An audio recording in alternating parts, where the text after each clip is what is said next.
ანაკლია საპორტო ქალაქი ხდება. დღეს პროექტის პრეზენტაცია გაიმართა. საუბარია მულტიფუნქციური ობიექტის მშენებლობაზე.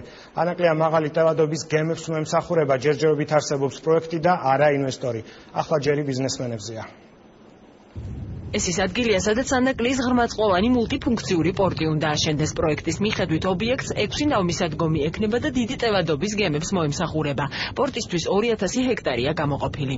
ამ პროექტის რეალიზებით მე დარწმუნებული ვარ, რომ საქართველოს გავლით გადაზიდული ტვირთების რაოდენობა მნიშვნელოვნად გაიზრდება. ეს არის ჩვენი მთავრობის ერთ-ერთი ყველაზე ამბიციური გეგმა. მთავრობის მეთაური დარწმუნებულია, რომ პორტი სატრანზიტო ლოგისტიკურ რუკას შეცვლის. პრემიერის განმარტებით ობიექტი საქართველოს გავლით საკონტეინერო ტვირთების გადაზიდვას გაზრდის, რაც ქვეყნის ეკონომიკაზე აისახება.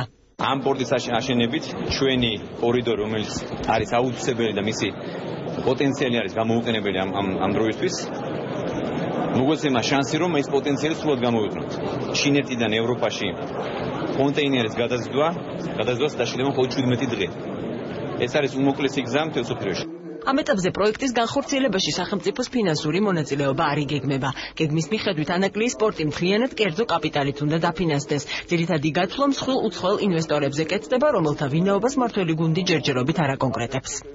ეს გამოიწვევს მთლიანად საქართველოში მთელი ინფრასტრუქტურის განახლებას, ახალი სამუშაო ადგილების შექმნას და დღეს უკვე არის ბევრი კომპანია, მათ შორის ამერიკული კომპანიები, ევროპული კომპანიები, გერმანული კომპანიები, კონკრეტულად ასევე ჩინური კომპანიები დაინტერესებული არიან მიიღონ მონაწილეობა კონსორციუმში, რომელიც ააშენებს ანაკლიის პორტს.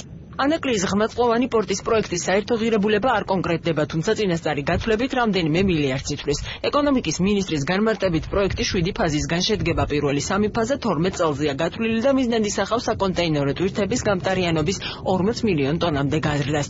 ღრმაწყლოვანი პორტისთვის ანაკლია 10 ადგილიდან კვლევის შედეგად შეირჩა, რომელიც იაპონურმა კონსორციუმმა Oriental Consultants Company Limited-მა ჩაატარა. ანაკლიის მიმდებარე ტერიტორიაზე ჩვენ გვაქვს დაახლოებით 2000 ჰექტარი, სადაც შეიძლება მსგავსი პორტი აშენდეს.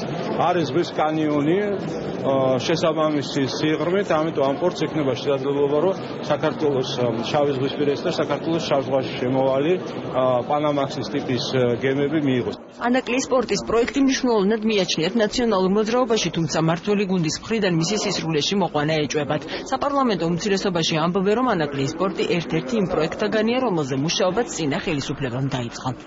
ამასთან დაკავშირებით ინტენსიურად მუშაობდა წინა ხელისუფლება, თუმცა ახალ საქართველოს სასამართლო ხელისუფლებაში ყველა ეს პროექტები მათ უარყვეს. კარგია, რომ ეს პროექტი დააცოცხლეს. მე დიდი იმედი მაქვს ამ პროექტის საბოლოო ჯამში რაღაცა გამოვიდა, ეს ძალიან მნიშვნელოვანია.